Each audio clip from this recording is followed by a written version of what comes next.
ಹಾಂ, ಎಲ್ರಿಗೂ ನಮಸ್ಕಾರ. ಸಿಂಪಲ್ಲಾಗಿ ಪುರಿ ಉಸ್ಲಿ ಅಥವಾ ಮಂಡಕ್ಕಿ ಉಸ್ಲಿ ಹೇಗೆ ಮಾಡೋದು ಅಂತ ನೋಡೋಣ. ಮೊದಲಿಗೆ ಪುರಿನ ನೀವು ನೀರಲ್ಲಿ ನೆನೆಯೋಕ್ಕೆ ಒಂದು 10 ನಿಮಿಷಗಳ ಕಾಲ ಚೆನ್ನಾಗಿ ನೆನೆಯೋಕ್ಕೆ, ಅದರ ಪುರಿ ಪೂರ್ತಿ ಮೆತ್ತಗಾಗುವವರೆಗೂ ಅದನ್ನು ನೆನೆಯೋಕ್ಕೆ ಬಿಟ್ಬಿಡ್ಬೇಕು. ನಂತರ ಅದರಲ್ಲಿರೋ ನೀರಿನ ಅಂಶ ಎಲ್ಲ ಚೆನ್ನಾಗಿ ಹಿಂಡಿ ನೀರು ತೆಗೆದುಬಿಟ್ಟು ಒಂದು ತಟ್ಟೆಗೆ ಹಾಕ್ಕೊಂಡು, ಮಾಮೂಲಿ ನೀವು ಅವಲಕ್ಕಿಗೆ ಹೇಗೆ ಒಗ್ಗರಣೆ ಹಾಕ್ತೀರೋ ಉಪ್ಪಿಟ್ಟು ಅವಲಕ್ಕಿಗೆ ಅದೇ ಥರ ಒಗ್ಗರಣೆ ಹಾಕ್ಕೋಬೋದು.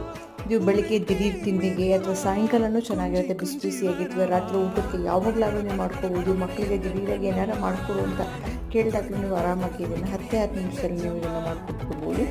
ಮಾಮೂಲಿ ಒಗ್ಗರಣೆ ಎಲ್ಲ ಹಾಕ್ಬಿಟ್ಟು ಈ ರೀತಿ ಈರುಳ್ಳಿ ಹಾಕಿ ಸ್ವಲ್ಪ ಅರಿಶಿಣದ ಪುಡಿ ಹಾಕಿ ನೆಂದಿರೋ ಪುರಿಗೆ ಇದು ಆಪ್ಷನಲ್. ಈ ಥರ ಮಾಡಿದ್ರೆ ಒಂದು ಸರ್ತಿ ತುಂಬ ಚೆನ್ನಾಗಿರುತ್ತೆ. ಸ್ವಲ್ಪ ಸಾಂಬಾರು ಪುಡಿ ಮತ್ತು ಹುಣಸೆ ಹಣ್ಣನ್ನು ನೀವು ಚೆನ್ನಾಗಿ ಕಲಸಿ ನೀವು ಒಗ್ಗರಣೆ ಹಾಕಿರೋದಕ್ಕೆ ಹಾಕಿಬಿಟ್ಟು ಬಿಸಿ ಮಾಡಬೇಕು. ಇಲ್ಲ ನನಗೆ ಮಸಾಲೆ ಇಷ್ಟ ಆಗೋಲ್ಲ ಅಂತಂದರೆ ಪ್ಲೇನ್ ಪುರಿನ ನೆಂದಿರುವಂಥ ಪ್ಲೇನ್ ಪುರಿನ ನೀವು ಅದಕ್ಕೆ ಹಾಕಿ ನೀವು ಮಾಮೂಲಿ ಅವಲಕ್ಕಿ ಥರ ನೀವು ಅವಲಕ್ಕಿ ಬದಲು ಪುರಿನ ಮಾಡ್ಬೋದು. ಬಟ್ ಈ ರೀತಿ ಮಸಾಲೆ